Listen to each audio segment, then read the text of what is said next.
Welcome back to the Dallas Prospect. We are here with our Game 1 post-game show from the Western Conference Finals. I am joined once again by my dude, Innie and Duca. Innie, how are we feeling after Game 1 here? Well, it feel freaking amazing. That's how I feel. Yep. Straight up. Yeah, it feels really good to finally get one of these under our belt. Finally win a Game 1 with Kid because we were 0-5 before that. And Yeah. especially with a couple of years ago in the previous Western Finals run, that was really just like a happy to be here kind of moment for Dallas, it felt like. hmm And falling back 0-3, it was like, we're done. Game 2, they should have gotten it, but you never were in the driver's seat at any point in that series. So at least jumping out and getting Game 1, kind of finally slaying that demon, capitalizing on an opportunity is really nice because that was sort of the thing, the narrative of the first series this year with the Clippers is both your losses came without Kawhi. And so it was kind of like, why are we not winning when we have the advantage here? At least the presumed advantage here. So finally cashing in and getting this one felt really good. It felt like Dallas finally capitalizing, taking advantage on the other team being run down, having just played game 7 and being a bit worn out. And you like to see that. You like to see your team actually utilizing its advantage instead of playing from behind by relative choice. I don't Yeah. know. How do you feel about it? So, hey, once again, always good to be back here, Dallas Prospect, where it all began, for my podcasting, I guess. I don't want to say career because I don't get paid. I usually do everything. I guess in a professional term, pro bono. But but getting game one feels good. I don't know if you heard the stat. There was a stat that came out yesterday. It was talking about how teams coming off of a game 7 victory. I forgot what the record was, but it was not a good record coming into the next game. And so Yeah. it was essentially a tale of, I think it was Nick Egg that said it. It was essentially two very large forces clashing with each other. With coming off of a Game 7 win, you tend to lose, and Jason Kidd in Game 1 tends to lose. So which one was going to give, and I guess the Game 7 dub give.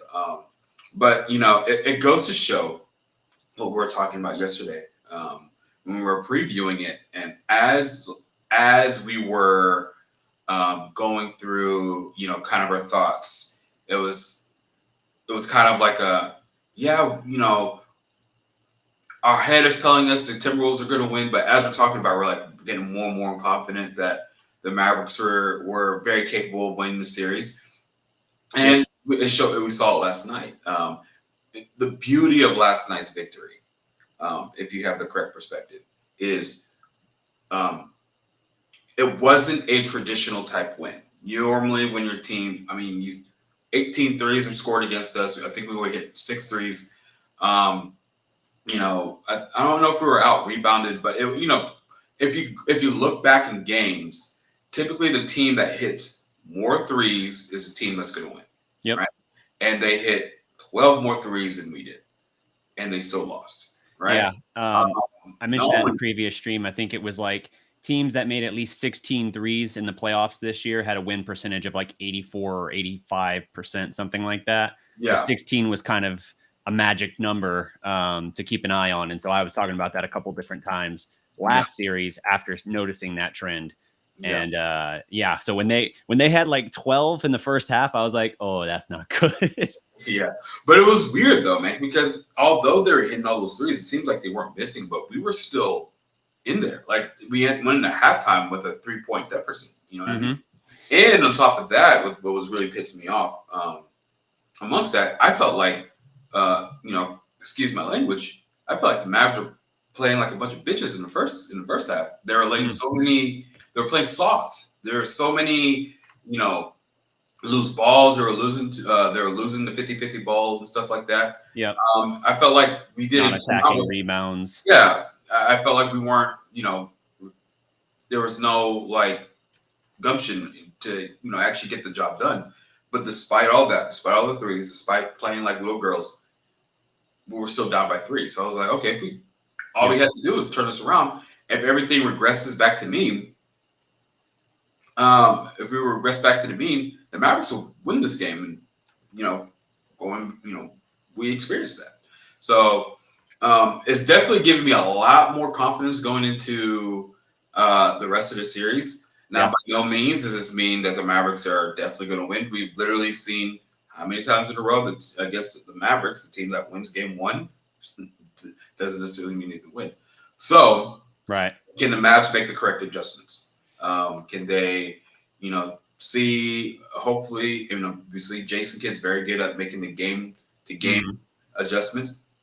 Hopefully, they're still doing what they did previous to get the game two win. If we can steal game two as well, that'll be big time. In which they normally are pretty good at game two. So hopefully that trend continues. So I don't know how you feel. I feel a lot more confident than I did going into the game, Mhm. and now seeing the outcome. What were your thoughts? Well, kind of like you said with halftime and the position they were in, Minnesota came out, they averaged about 11 threes um in a game in the playoffs. Like they weren't a team that was a prolific three-point shooting team in the postseason thus far. So when they literally matched that in the first half and you had their role players playing out of their mind, like I think McDaniels started out like Yeah. 4 or 4 from three. You had Anderson knocking down threes. Like you had seemingly everything going right for Minnesota. Mm-hmm. And yet, like you said, Dallas is down by 3. Kyrie's finally asserting himself. He kind of flipped his script here. He went off in the first half instead of the second half, Mm-hmm. saved it for Luka in the second half. But he's going off. He's being assertive. He's taking that assignment, essentially, that sort of challenge. I know that some people are saying like the Anthony Edwards calling out of Kyrie thing is blown out of proportion. I agree that it wasn't like he was like challenging him, but we also know that like with these guys, anything is going to be seen to give extra motivation. They're going to look for an excuse to put a chip on their shoulder.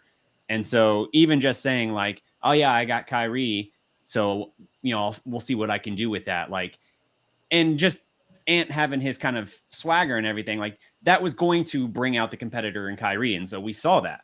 So Dallas, complete opposite here in this game. It's not just that the Timberwolves were a plus 36 from beyond the arc. It's that Dallas's entire game plan essentially was, look, we're going to defend the paint. We're going to make you beat us from outside. And they did their damnedest to do it. Mm-hmm. But that was not the typical game for Minnesota. And so there's no guarantee here, but when you look at it and you think about it strategically, you're like, what's more likely that Minnesota shoots like this from 3 night in, night out, and that Dallas, in way fewer attempts granted, has as poor of a shooting performance as they did from beyond the arc? Because I think they were only like 24% or something. It was like 6 for 24, something like that. Yeah, just like half as many attempts. But Dallas's focus was, we're going to attack, we're going to get inside the paint, and we're going to get our buckets there. Compare that, it was just a polar opposite game plan to what Minnesota did. But what I loved was Dallas got Anthony Edwards to attempt 12 of his 16 shots from beyond the arc. That's a winning strategy. Like he's a capable shooter, but like that is the best way to mitigate a lot of his greater impact. Yeah. And so like I look at how Dallas rolled out this game plan. For once, I actually liked that it didn't feel like, so often we've watched these teams or Dallas play under Kidd, and it's like game one is almost just the feeling out. Like, we're not really going to show you our hand. We'll Mm-hmm. go out there, we'll kind of see what you're doing, and then we're going to counterpunch. This felt like Dallas, maybe just the initial base strategy was fine. Like, they didn't have to do anything crazy, but it felt like Dallas putting more importance on going out and getting this win, which I love, rather than putting all the pressure on you to try and steal home court advantage by like, okay, now we have to respond in game two. Getting it early in game one makes game two feel like less pressure, not no pressure, but less pressure for Dallas. And when I consider like how Minnesota was shooting the ball, does that feel more likely, or does it feel more likely that they're going to regress in that means and Dallas is going to still be in the driver's seat? Do they take not necessarily their best punch, but one of their better punches and still get out of there with the win? That's my feeling. Yeah. Now, I guess to be on the pessimistic side, if I had to take one game, like if you told me I'm coaching the Mavericks, you're gonna split going into Minnesota. I Yep. would rather take game 2 than game Okay. 1. However, without winning game 1, you don't have the opportunity to take both games in Minnesota to completely go into Dallas with all the momentum. So I'm still hoping that we can make the correct adjustments going into game 2, and still end up taking that one. Now, forgive me, this is not my show, but so with what I was going to ask you a question. Um, how did you feel about? I guess because of the matchups. Um, we're talking about McDaniels on Luka, and that was pretty intriguing. And of course, the one that blew up all over the NBA world was Yep. on Kyrie. But one thing I was actually intrigued about was how well our centers do up against an I don't want to say that would have been pretty poor to say, but an actual center, but like someone who actually matches them, size and skill level wise. Mm-hmm. What was kind of your thoughts on like how Gaff played, and of course how Derek Lively played? Gafford had his moments. I mean, his plus minus still wasn't great, but plus minus doesn't tell you the story of the game always. Mm-hmm. Because Luka was, I think, still a -9 for the game. But to ask me who closed out that game and helped Dallas get that win. So it's not everything. But Gafford was a -15 overall, 10 and 9 in 21 minutes, 5 of 9 from the field. I felt like he did pretty well overall. Really, the only times I didn't love, there were a couple times where Minnesota kind of changed up their coverage. We're meeting Luka much higher at the point of attack, where Yeah, Gafford getting the dump off passes instead at like the 3-point line or the free throw line, and Gafford trying to put his head down and go to the basket. He's shifty enough. He can get away with that sometimes, but twice Minnesota forced a turnover doing that. And so I actually liked how Minnesota changed up that approach on that, because when you're letting Luka get downhill and you're going drop coverage, then that's when it frees up all of the chaos for yeah, those alley oops around the basket. And Dallas did absolutely weaponize that at times last night. yeah, As for Lively, dude, I'll be honest with you. I think the gap right now between, you know, perennial defensive player of the year, Rudy Gobert, and Derek Lively, I think that gap is much, much thinner than people are giving credit for. yeah, I feel like right now Derek Lively and his impact is there. Plus, he's already got a better offensive game, even just on that feel. Like whether it's the tip dunk essentially off of the Luka miss when Dallas is going on that 13-0 run yeah, early in the fourth quarter, where they just completely, I was going to say completely separate themselves, but that's disingenuous. But where they asserted control and then they became the ones being chased instead of the flip side. yeah, Just incredible impact there. From that. So I loved what the centers brought to the table. Lively continues to be, speaking of plus minus again, I know I just said that doesn't tell the full story, but he was a plus 19 and a 3-point win on the road. yeah. It matches the plus. If the plus minus definitely matches the eye test, that's something. Yes. Yeah. I mean, Phenomenal. yeah, just Luka being a -9, it was like he was. You could definitely see his impact in the game. So Yeah. you can take that one, but definitely Lively has been quite impressive these last 2 series. And yeah, he's actually, as of right now, he's playing better than Gafford. You can still start Gafford and still play him still similar minutes, but man, you cannot deny the impact that Lively's had. But on the defensive end, of course, we saw him block. I think it was 2 of Cat shots back to back, getting rebounds. There was a point in time where Gafford more so than Lively. He has his mental lapses, his moments of what the f are you doing? Yeah. And I said that plenty of times last night, yelling about Gap, and I don't think I even said that once about Lively. Right. But I just we have to rate. We've lucked out in getting Derek Lively to see what he's doing right now in a big stage in the Western Conference Finals, being a rookie. I mean, the future is bright here in Dallas. The future is bright. Yeah. No, absolutely. I mean, getting him at 12. Now, had you not swung the deal with OKC, that also then got you the pick of one. It helped you Well, it helped you get Omax as well. So even with that, you're still going to have a lot of very bright stuff coming out of this. As great as Lively has already proven to be, it's going to get even better, I think, because I think Omax is going to be pretty special here in the near Did we future. shout out OKC for helping us essentially build our team? I talked about that a lot last round. Like, this has to be extra painful for them, not just watching Lively do it, but knowing like, oh, and they got more on the way because of us. Mhm. Oh, and because we helped facilitate that Gafford trade, especially at the deadline. Mhm. Yeah, when they needed some big presence as well. Yep. But hey, they got Gordon Hayward though. So. And imagine if OKC had used any of its embarrassment of draft picks to trade instead for PJ Washington instead of Hayward. Yeah. Imagine how bad that would how much that would have helped them probably. So yeah, just wild to look at this and to just see where this team is at. I loved so much of that. Like you said, it far from a perfect game. They were not aggressive early on. It kind of looked like a team that like I almost think it was slightly in their head, and I don't want to get into like the psychology of the players, but like the idea that, oh man, we're going into another war here. Because the first two rounds were so physical and brutal, except for when they were the most tic-tac BS calls ever. And so I feel like even though this series, thankfully, I don't see anything tendency-wise from these two teams to have those kind of like foul merchant plays.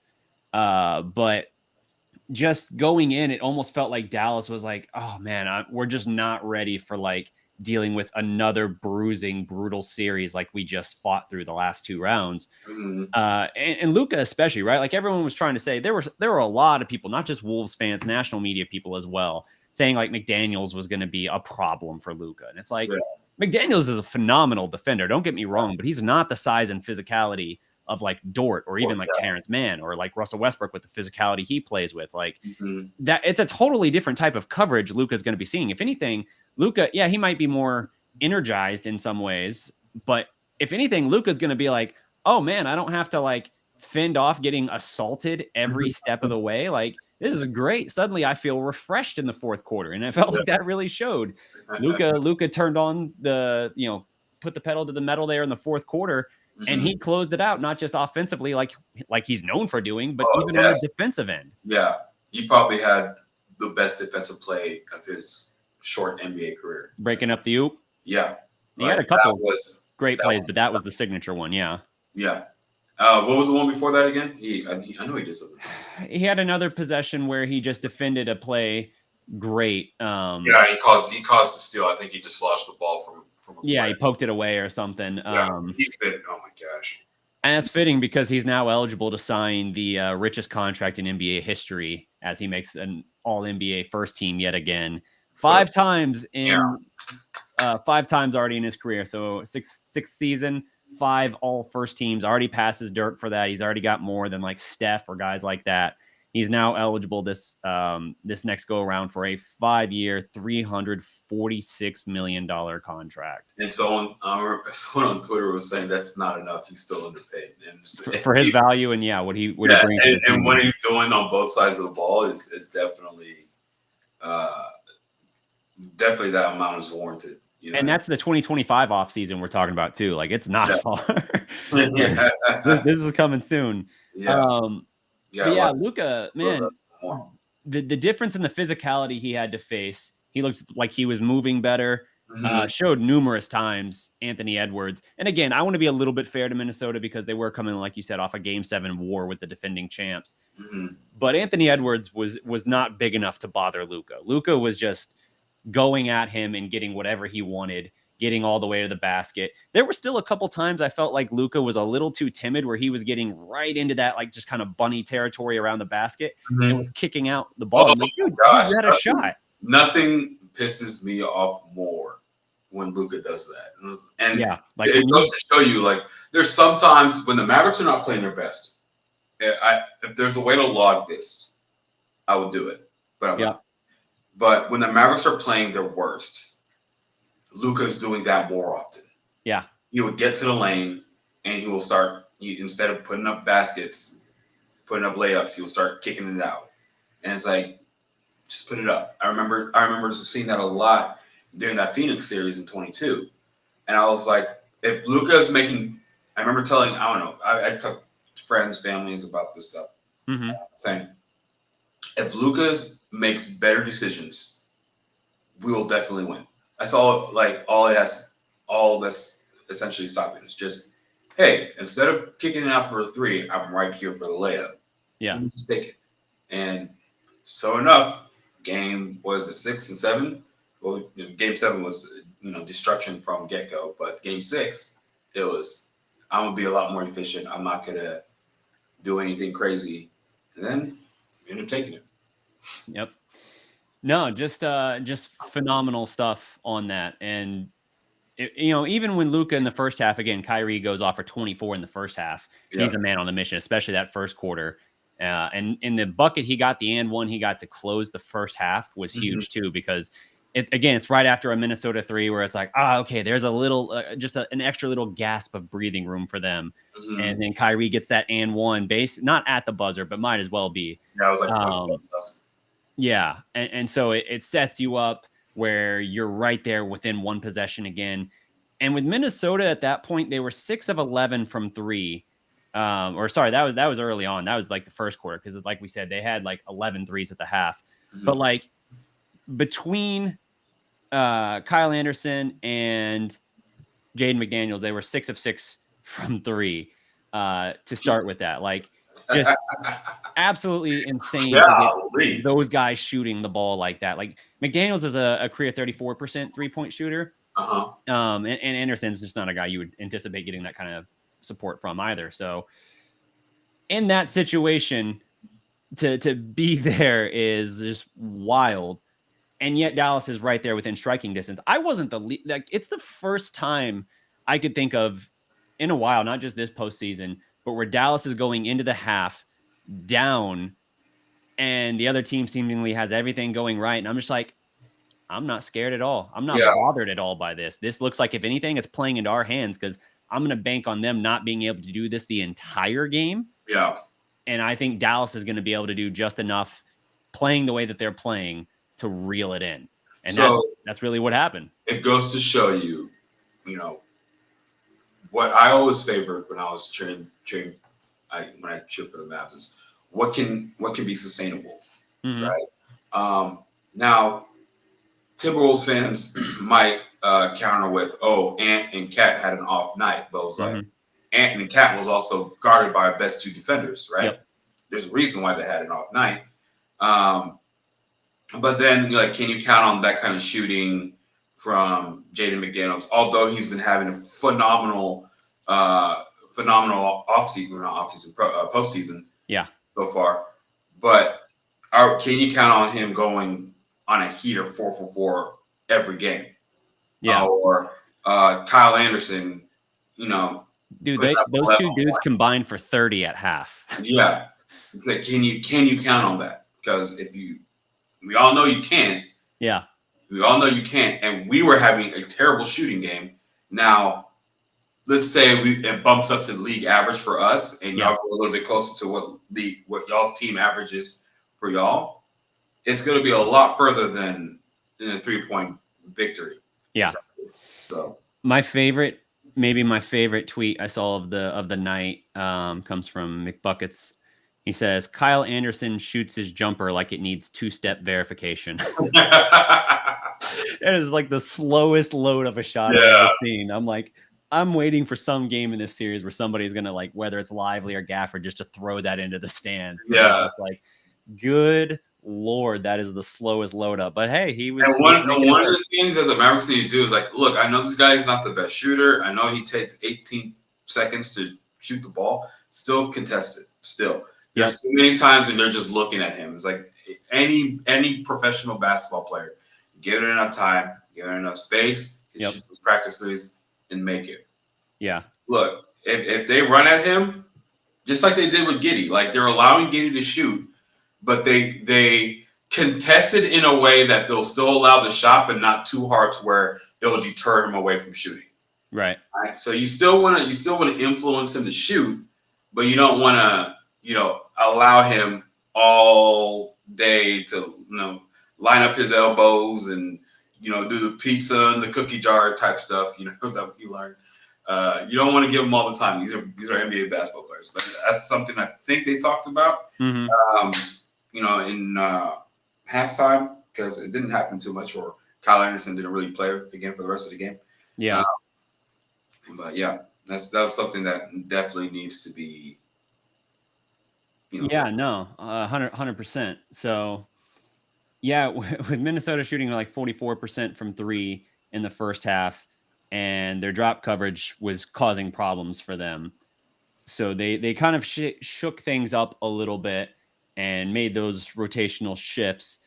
I think they did a better job handling the pick and roll after that, like we talked about earlier, kind of blitzing Luka up high so that his drop off point to like Gafford or whoever was like up, if not the free throw line, maybe even, or not, if not the 3-point line, then at least the free throw line, just making it a little bit more difficult there for those guys to make plays, making them put the ball on the deck, which they're capable of doing a little bit of, but against a defense like this, that's really difficult to consistently make work. Yeah, this Dallas team is different, man. This Dallas team is different. It's a lot more fun, a lot more physical. Definitely something that I've been wanting. I guess again to add on to my point of sustainability. I remember in 21. I don't think I said this last podcast or something. I said it pretty recently. I remember when the Mavericks went up 2-0 on the Clippers. Yeah. And they're away.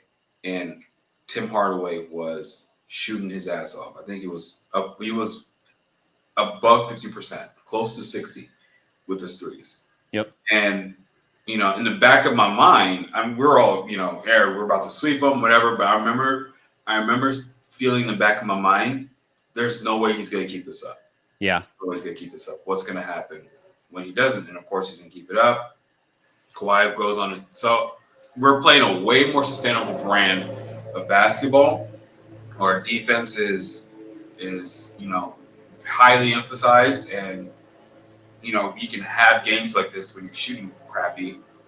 But if you hold the other team to a certain amount of points, 100 and what was it, 5? Yeah, 105. 105. And then of course your offense is being backed up by Luka Doncic and Kyrie Irving. You just by defense alone, you put yourself in position to win almost every game. So yeah, I definitely love this brand of basketball. This Mavs team was Nico. You did your thing. You did your thing. And shout out to OKC for helping us. yeah, for multiple times helping us build, rebuild the team on the fly. It's so fitting. Like there's so good. He built 2 teams. We can help them again. Whatever, we'll facilitate that trade, or whatever. We don't need that draft pick. We'll trade down, get an extra asset, and oh, that's the team that eliminated us because of all the moves we helped them make. Whoops. Probably should have stopped 1 or 2 moves earlier. Yeah, Cuban should send them a check. Yeah, that's funny. Royalties check or something. Yeah, I mean, just the balance of this. Like I said, Kyrie had 24 in the first half, so 24 of his 30 just completely flipped the script for what he normally has been doing this postseason. Luka had 19 of his 33 in the second half, including I think 15 in the fourth quarter. Just absolutely staggering. At the point in this game where it was like Minnesota was a plus 39 from 3, and yet Dallas was down 1, I was just like, dude, they better not let us get this. If Dallas gets this game, like you're already going to be confident of like, dude, they can't shoot any better than that. Yeah. And we were still right there. That's already going to build some confidence. But it's like, if you let us have this win, ooh, like that's so much worse for them at that point. And on, what was it? The mayor of Minnesota, or governor of Minnesota, making it Wolves back day. They weren't back for very long. I guess it was still hunting season. Oh man, yeah, definitely. That's a weird one. Hopefully we don't do anything like that here in Dallas. Map day. Yeah. That's kind of wild. Let's see. I'm just looking. Shout out to all the Mavs content creators that are in the. Yeah, absolutely. Appreciate the support. Yes, sir. Got Rel missed you last night on your show. Shout out, we talk Mavs. Saw King in here earlier. Mm-hmm. And we saw some of the I guess the regular viewers. Mr. Frank, always good to see you. Yep. Uh, and of course, the infamous East Side Heralds in the building. Hey, what do you make of Anthony Edwards just being absolutely gassed in the fourth quarter? Oh man, Again, do you just put all the stock on it being Game 7? And like he obviously he's young enough. You feel confident he'll be back, but um, I guess how much of that do you think is just having to deal with Kyrie, and how much of that is like just an example of like how much they've had to go through? Yes, they swept Phoenix, but I really do think that Denver series took just about everything out of them. yeah. So I mean, he was even having trouble with, I guess, conditioning guarding um, Jamal Murray, but Kyrie's those type of guards are different animals because Yep. not only you had to guard him and then you're trying to stay in front of him, which is one thing and another, but also you're navigating a crap ton of screens. Yep. And we also, seeing that yesterday, we have to put it in perspective. We have to, I guess, retroactively um, give kudos to guys like Kawhi and guys like uh, Paul George and these high level two-way players because to have that amount of offensive responsibility and guarding the other team's Yeah. guy, we saw the effects of what that looks like with Mm-hmm. Anthony Edwards. He was gassed out of his mind yesterday. And I think I don't know what the adjustment's going to be, but if I'm Minnesota, I'm honestly thinking I might need to get away from that as soon as possible. Now, the thing is, how are they going to do that, right? Because of course, you're not going to take away Anthony Edwards. You're not going to take away Jaden McDaniels. Not going to take away Cat.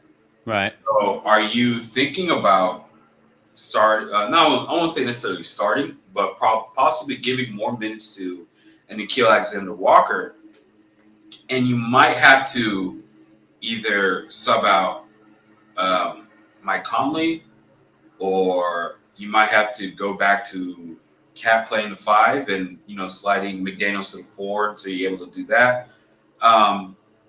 Just to give make sure Anthony Edwards has a little bit more energy at the end of the games. Mm-hmm. The problem is Anthony Edwards struggles big time without Mike Conley on the floor, without a floor general. Mike Conley, he didn't do a lot last night, but he missed some big free throws. Well, one was intentional. But Mike Conley does a lot for that offense. Yeah, right? He making sure everything runs steady hand. Yeah, a very steady hand. He's a veteran presence that everyone can count on. Right? If you take that away and you substitute it for Nikhil Alexander Walker, who's going to be your point guard? It's going to be Anthony Edwards. Their offense, tends to, I don't want to say plummet, but not be as efficient when Conley's not in the game. So if that's a strategy that they might be looking to, I don't know, it might play better into the Mavericks' hands. Good. They're still as good as Nikhil Alexander Walker is on defense. My mic, not mine. Okay. Anyway. Your audio source might. No, I hear you. We hear you. The quality of it is just sounding off. It sounds like it's coming from your computer mic and not your actual mic. Check the audio source on your thing real quick. Okay. But yeah, and that is a good point for how they might have to try and counteract that. You got it? No. I'm so terrible with technology that, okay. Hear me.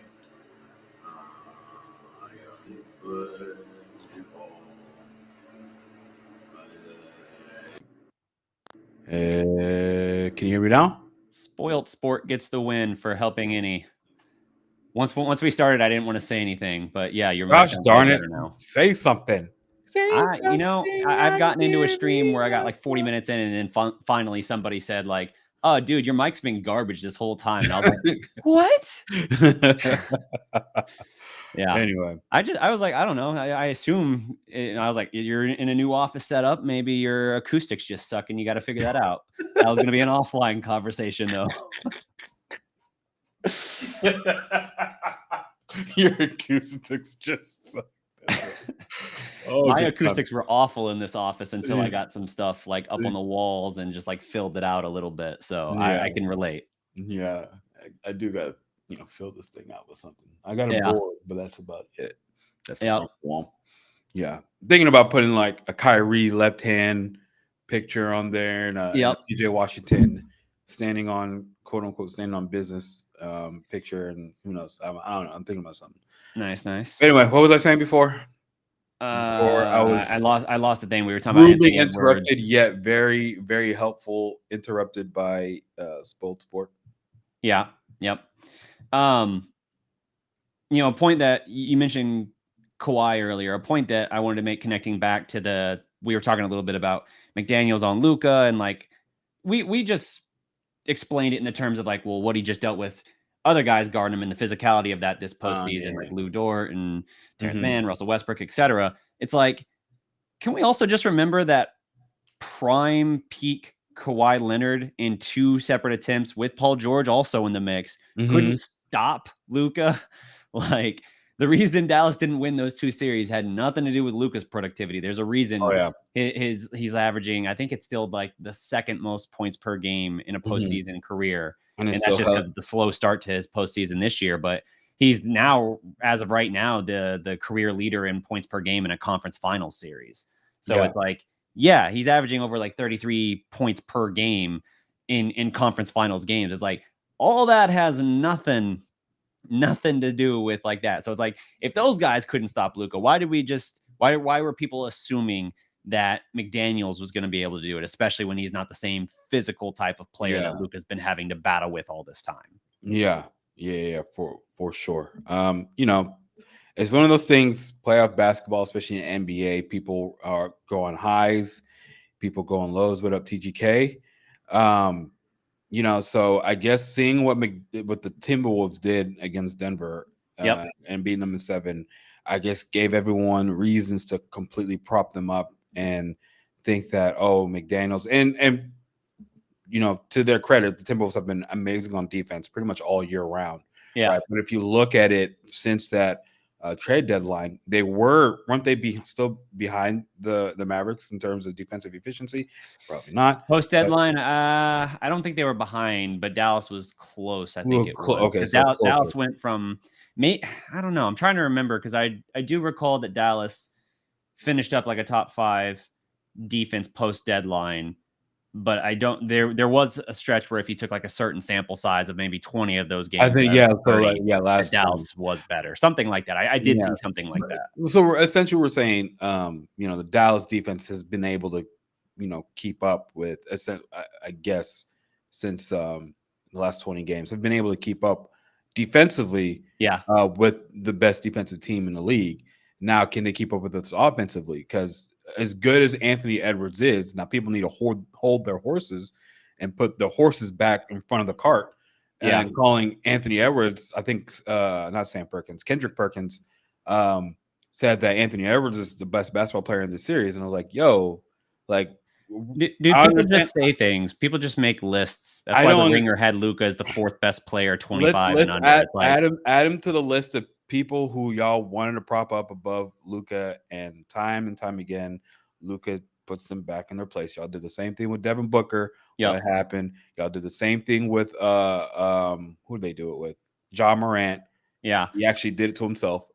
But the only way Luka will ever get that level of respect is if he adds the title. That's the only way. Even going to the finals, even losing in 6 or 7 in the finals, would not change that broader narrative. He has to. It's like Dirk. If you don't have a title, it doesn't change the narrative. Yeah. People were giving Dirk some flowers in the finals in 2011, like before they won it, but the narrative didn't go like complete flip of the switch until they won Game 6 in Miami. So I think it's going to be similar for Luka in that respect. He'll get some credit getting to the finals if they do. And here's the thing: I don't even like looking that far ahead because they've got to win 3 more times. And while that was a major opportunity for Minnesota to win just because of 3-point shooting, despite having just played a game 7, I still feel like it's not going to be their best punch. Their best punch and sometimes your most desperate punch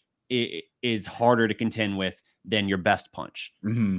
Like it's the team that has nothing to lose and will scratch and claw and play a far from perfect game, but still gut out a win. Yeah. Like that is absolutely in the cards, and they're talented enough that they can do it. But yeah, this strategy that they implemented, they shot 49 threes compared to 25 for Dallas. Dallas shot 62 2-point attempts compared to 40 for them. That strategy is not going to do them any favors. It's not. Shout out to Coach Kidd. Yeah. We're actually coming up with a game plan. I mean, look, we've had our discussions of Coach Kidd and our opinions about him, and some of them not being of the highest regards, but he's definitely proven that he got it. He's worth that extension. And I mean, look, some people were pointing out. I know Locked On pointed it out. I know before Locked On pointed it out. I know We Talk Mavs pointed it out that he's the only Mavericks coach to go to multiple Western Conference Finals. Yep. So definitely Kidd has to get his flowers. And I'm gaining more trust in him, especially seeing after what we did with the Clippers, with the Thunder, and how he made those game from game to game adjustments. Mm-hmm.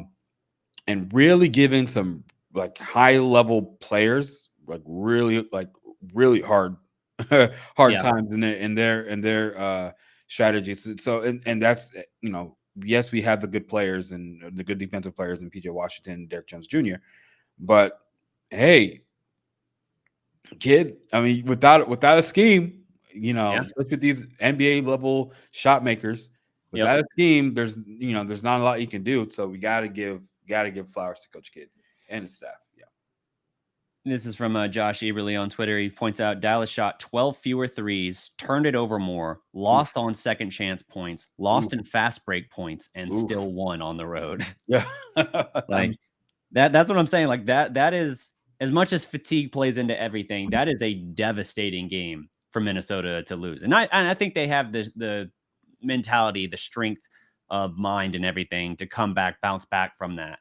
But it doesn't change the fact that you can only afford 3 shots like that. Mm-hmm. And they just gave up one of them. So at the very least, they lose a little bit of that wiggle room they have, for keeping their season alive. So that's a major game for them to lose on that.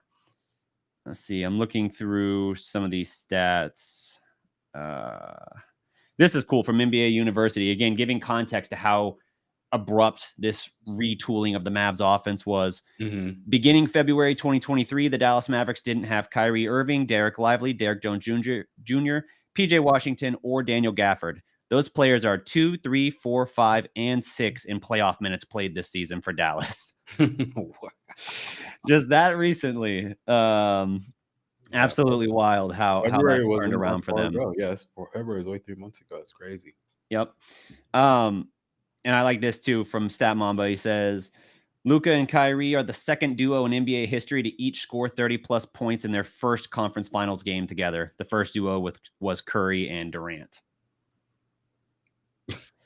Curry and Durant. Good times in the NBA world. Was that Warriors? What I love dynasty. Yeah. That dynasties even, that's one of those kind of things where it's like it was already practically a dynasty when they got Durant. It was exactly. Adding the second best player in the world at that point. Yeah. They didn't even need him. They just needed OKC. Not exactly. You're literally just broke the record of most games won in the season and came a game away from winning. Yeah, and then Durant has the audacity to use the phrase like, "I'm just trying to get him over the hump." Like, shut the hell up. There's a reason people still hate you. Yeah, that's hilarious. I didn't know he said that. Yeah. This is a cool stat too here. So the Mavericks are 5-2 on the road this postseason. Both of those losses came in game one of the first two rounds. This is true. So that's another reason why I think this one's a big one to get. It's like the one sort of Achilles heel that they've had as far as road performances. They've now gotten out ahead of it at least. Now there's still obviously time to see how that plays out the rest of the way, but at the very least, they have been so mentally tough and executed so well on the road. It's been really, really impressive, I think, so far. And it's one of the things that makes me look at this team and say, like, there's something different. And I think the big part of that is because of like what yesterday showed us. As we saw post trade deadline, this team does not have to score 120 and try to run away from you. They do not have to make 15, 16, 17, 18 threes to have a shot in the game. Yeah. They are built on defense, on rebounding, on points in the paint and limiting points in the paint. Those are all things that travel. If it's boiling down largely to effort and continuity, those things travel. So you can withstand, even in the playoffs, in a hostile environment, you can withstand 24% shooting where you're 6 of 25 from three compared to 18 of 49 for your opponent and still get the win. Also, I want to give some credit too. They were 16 of 17 at the line yesterday. Yes. Compare that to some of these big games where they've fallen short largely because of free throw shooting. Game 4 comes to mind last round. But phenomenal. Like that is such a huge response and turnaround for them. Again, in a 3-point win, you need those points. If you had lost yesterday because you missed like 4 free throws, that would have been pretty hard for Dallas to deal with. But I love the way they've responded. It's like more often than not in this postseason, when they have stumbled or fallen short or blown a game because of a particular reason, it seems like they're actually addressing it and it's not cropping up again. The closest we saw to that was games 1 and 4 against the Clippers, where they just looked anemic in the first half, fell into a big hole. Once was 29, once was 31, and just couldn't really claw back into it. Or in the case of game 4, did claw back, but couldn't close it out. So that's the closest I've seen where they've kind of repeated a mistake. Other than that, it's like, oh, okay, yep, we're going to put extra attention here, and that's not happening again. Yeah. They know, like I said, shout out Coach Kidd. I mean, that's all coaching right there. Yep. And that's where, again, if he is, the player coach, that's where that message works. And we've talked about this with Kidd before, even when we've been critical, is like when you're winning, guys will respond to that kind of energy. They'll respond to like calling out the defensive rotations and like really just staying vocal with them.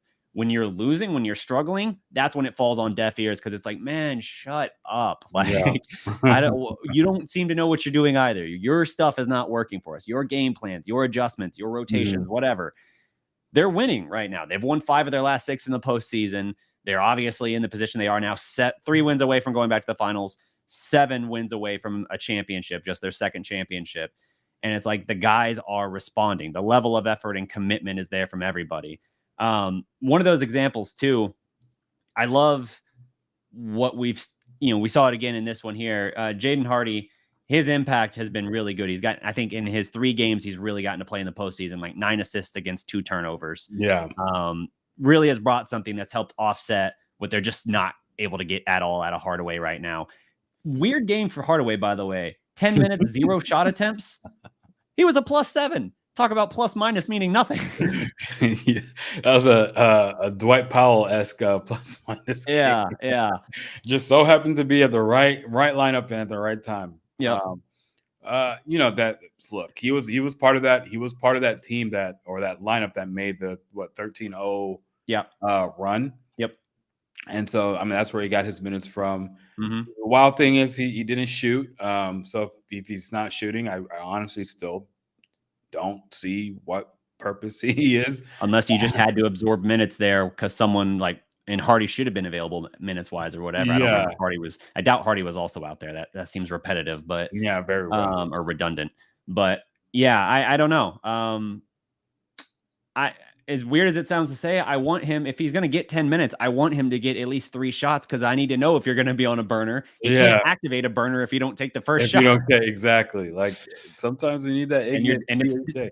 and it's definitely not defense in those 10 minutes you give us. So we don't just need a fifth body. We need someone out there to actually like get some shots up if you're getting the opportunity. Exactly. So one thing, if I want to point to something that is of mild concern for me from this game, and the broader data tells me that this won't be a problem, but it is still something I wanted to make note of.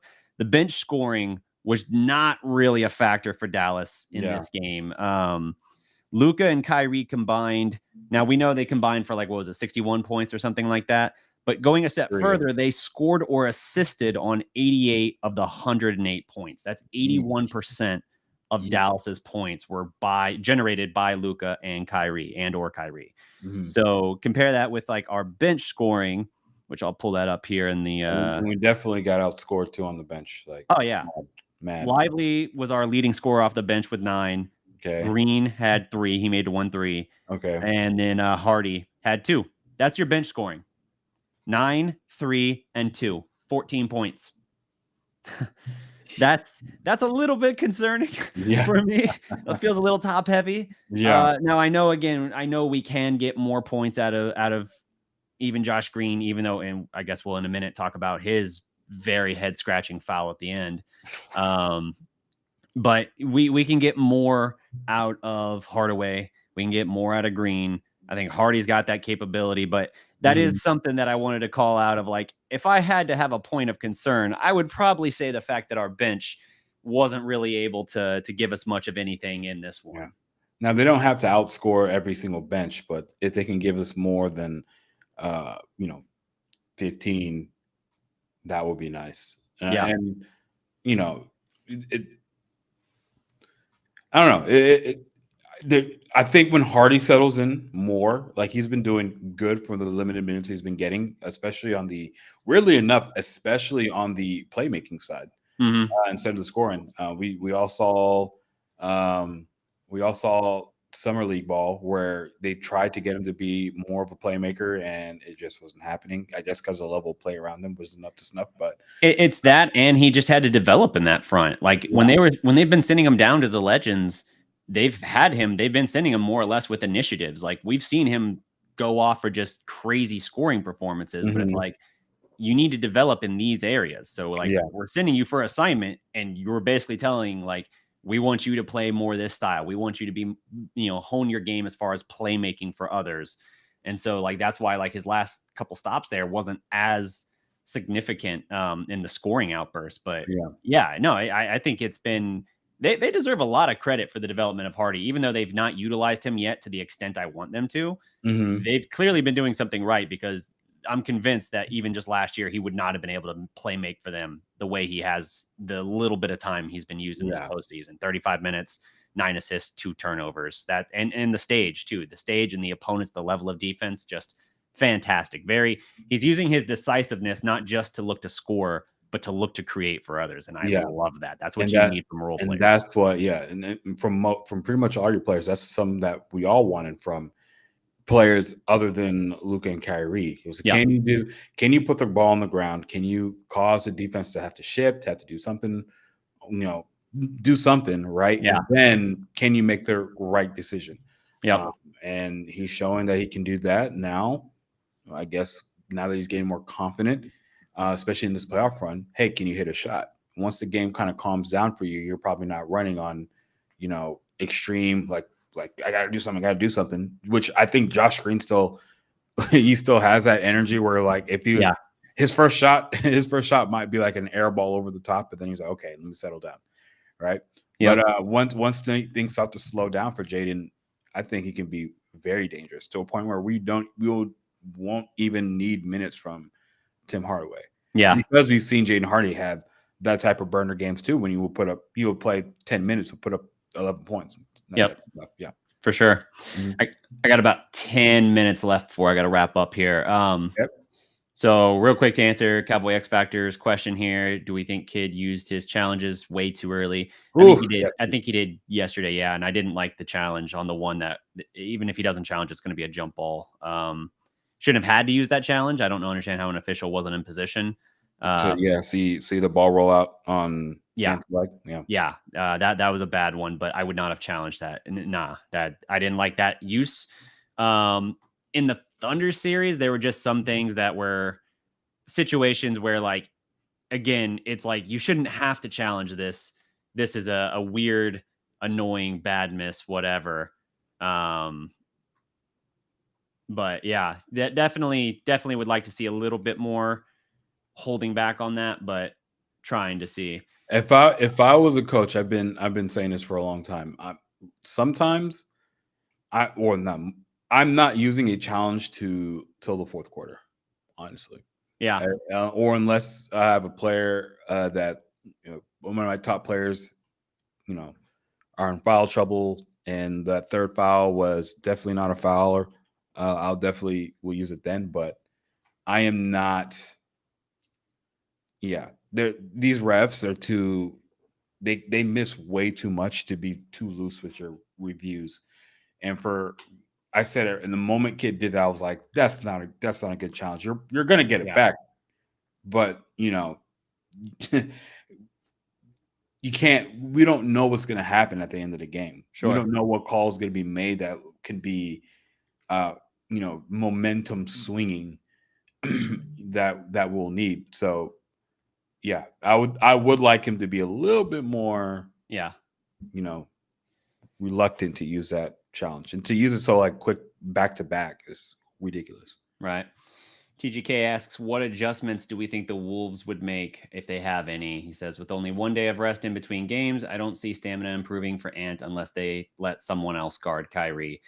Uh, man, I've and I'm not a basketball genius by any means here, so there's probably something they can find, but like my thought, and I've seen other people kind of echoing this on Twitter, so it could just be confirmation bias. Like, see, other people agree. um, but the idea is like they're probably. It feels like Minnesota is just going to try and blitz Luka like crazy on the pick and roll, like they did a little bit of, and we talked about that where he was having a dump off earlier to Gafford. And so if you're doing that, and if you're going to be putting Gobert in a situation where he's having to drop, that's just a recipe for Dallas to feast, especially getting those corner shooters going a little bit, because you're going to open things up. If you're blitzing early, it's going to create that mismatch for Dallas to kick out. And Dallas had moments of beautiful ball movement, including on that fast break that felt like the 3-man weave back in high school. Yeah. The ball movement is great from Dallas. And again, I don't anticipate them having many more just abysmal shooting performances from three. Fortunately, unlike those other games in the past, they didn't take a lot of threes. It basically became like, unless you're Luka or unless it's just an undeniable opportunity, don't even worry about it. Mm-hmm. PJ Washington, man, that three he hit with 48 seconds left was so huge. That was one where I was like, dude, this guy is just like, he is. I know we say like Luka is him. Like, I'm not trying to say he is that dude. Like, oh no, PJ, but really, his ability, even when he's not having a great offensive game, I think he had 10 points. His ability to respond and just hit a big shot, a big timely shot like that is so crucial. Like, that is a huge opportunity. It's a clean look for sure. Mm-hmm. But just having that ability to knock that down, because I think he was, let's see, PJ Washington, 13 points, 2 of 8 from 3. So he was 1 of 7 before that. Yeah. And knocks that shot down. Like that's a big cojones kind of moment there. So I loved seeing that. But Dallas in their ability to knock down those shots, if Minnesota does play them the way I was talking about, like tries to adjust like I was talking about, I think it's an adjustment that's a no adjustment, if that makes sense. Like, you're adjusting to the thing that seems like the only logical place you could go, but you're just playing into our hands in a broader sense, like the way that we are accustomed to already playing against and are well versed in playing against. Yeah. So I was suspecting maybe we'll see. Yeah, way more blitzing is something that I've thought of and heard of. Getting Ant off of Kai, it'd be another adjustment that we can see them making, just so they can save energy. Probably throwing in a zone, just so they can test out the 3-point. If the 3-point shooting continues to be this bad for the Mavs, and basically pack in the paint, keep your rim protection in, and make things harder for Luka and Kai in the mid range game and the playmaking side. I mean Offensively, I think they got to get Anthony Edwards attacking the basket too. That's the thing. If yeah. for Lively, for instance, the impact he had that we kept talking about, if you're going to get that kind of if you're just going to shoot a bunch of threes and you're Minnesota, Mm-hmm. you're not getting him in foul trouble. You're not getting the bigs in foul trouble, and so you're making it easier for Dallas to keep packing the paint and keeping that rim protection. So offensively, that's probably how Minnesota needs to respond. Is like not even though Dallas is daring them to shoot the threes, even if they're able to hit some of them, they just have to attack more. Yeah. 49 threes is wild. That's what I would have thought from Dallas at the start of the season. Like, if we get to a playoff series, I could see us shooting 49 threes and probably losing by like 2 in like a 147, 146 or 145, whatever game. So, yeah. Because he couldn't stop nobody. Yep. That's definitely for sure. Yeah. Let's see here. So let's touch on real quick the end of the game here. So we already mentioned Luka's big block. He had 15 points. I think he was like 5 of 8 in the fourth quarter shooting. Had a block, had like 4 rebounds or something like that. I don't remember the complete stat line of the fourth quarter for Luka, but closing it out, he traded off a couple big buckets, including the absolute like psychopath one where he waited for Anthony Edwards to close him out and then hit him with the step back. I was like, my God, the disrespect. You would think the man's on a heat check right now. Yeah, he had a wide open shot, pass up the wide open shot to hit the contested step back. Yes. That's when you just want to snatch the guy's soul. That's where you're just like, I want to break you. I don't want to just knock down the shot. I want to break your spirit. Yeah. And then combining it with those great defensive stands, including the breaking up of the alley-oop to Gobert in a 2-point game. Like, that's crazy.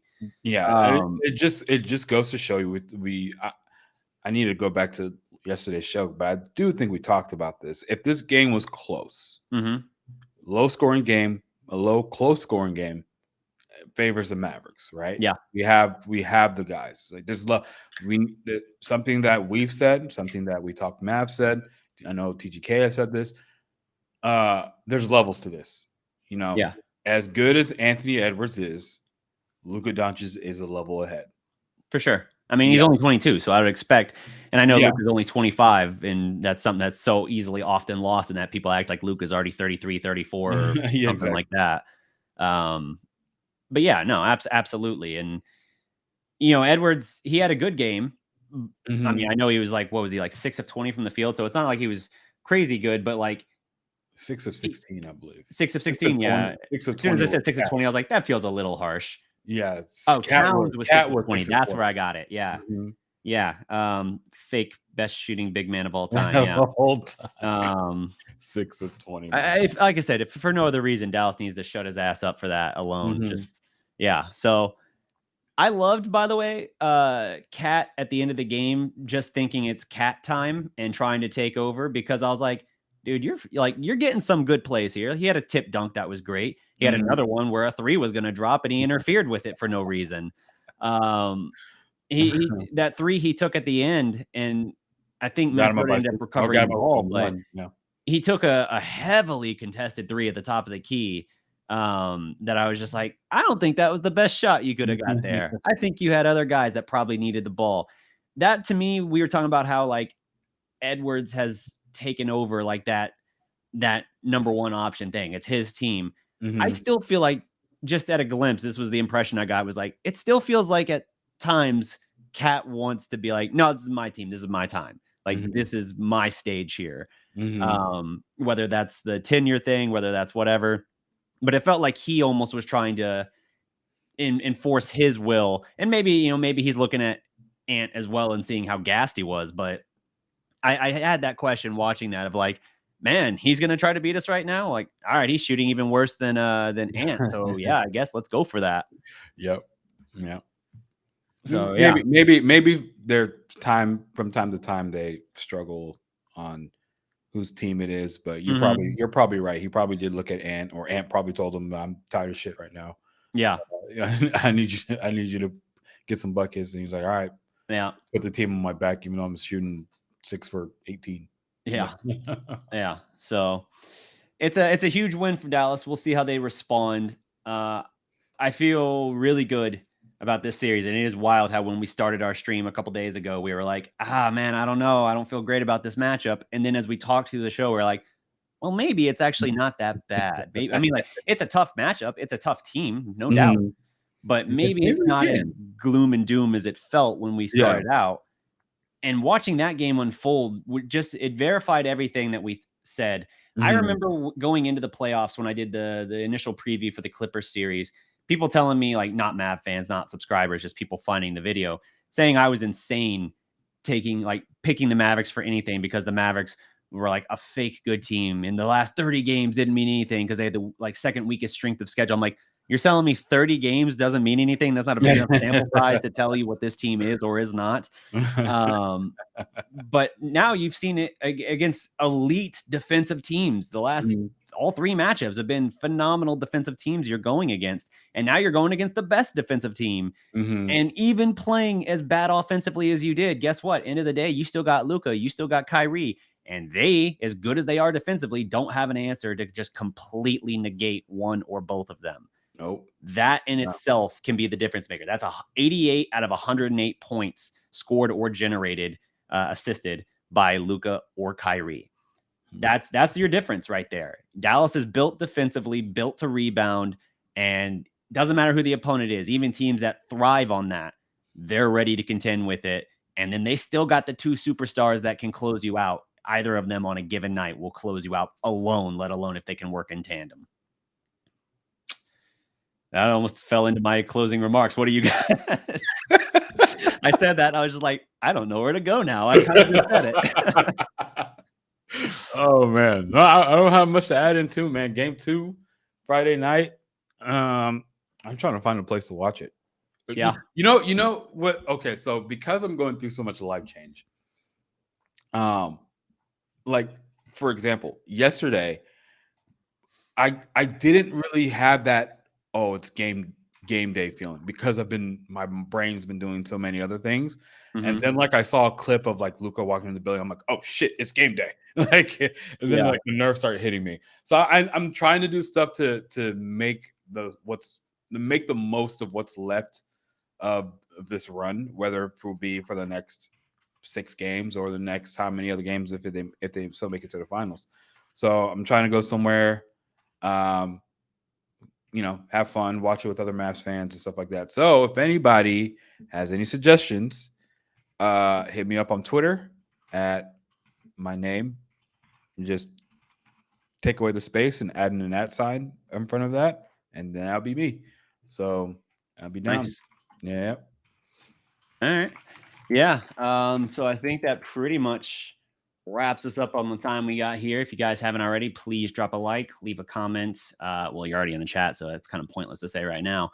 Subscribe to the Dallas Prospect. We will be back for a Game 2 video the following morning. Until next time, guys, remember, you want to hit the tagline, any? Every legend. I don't even remember how I stumbled over it last time, but I was like, ticka, ticka, ticka. Yeah, you like saw like a Star Wars alien. Anyway, yeah. Every legend, like Luka, like Kyrie, was once a prospect.